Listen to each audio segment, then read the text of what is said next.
कहते हैं हर 1000 साल में आसमान में एक ऐसा तारा जाता है जो दुनिया की दिशा ही बदल देता है। उस रात 3 मिर्जाई ने आसमान में ऐसा ही एक तारा देखा और उनकी जिंदगी हमेशा के लिए बदल गई। पर वे मिर्जाई कौन थे?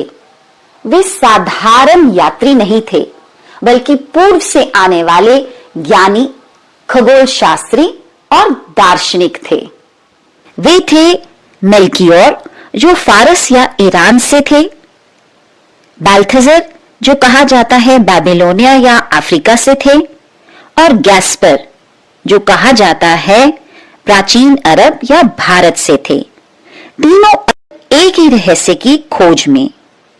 हर रात वे आसमान के तारे पढ़ते थे, क्योंकि उनके ग्रंथों में लिखा था कि जब एक असाधारण तारा प्रकट होगा, दुनिया में एक दिव्य आत्मा जन्म लेगी जो अंधकार को मिटाकर मानवता के लिए प्रेम और शांति का मार्ग खोलेगी। और जब वह तारा आसमान में दिखाई दिया, उन्होंने अपनी लंबी यात्रा शुरू की। रेगिस्तान को पार करते हुए, पहाड़ों की ठंड सहते हुए, दिल में बस एक ही आग लिए हुए उस बालक को ढूंढना जिसके आने की भविष्यवाणी सदियों से हो रही थी।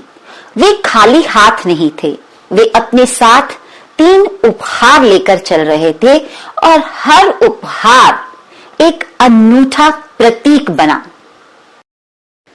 स्वर्ण यानी गोल्ड उस बालक की राज सत्ता का संकेत, लोबान यानी फ्रैंकिनसेंस देवत्व और प्रार्थना से जुड़ी अलौकिक सुगंध, और गंधरस यानी मर मानवता के दुख, उपचार और बलिदान का प्रतीक।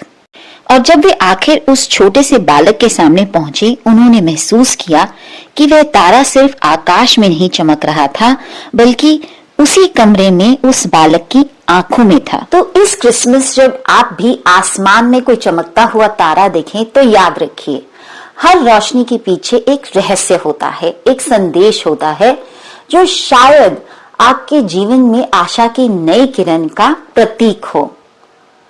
मेरी क्रिसमस।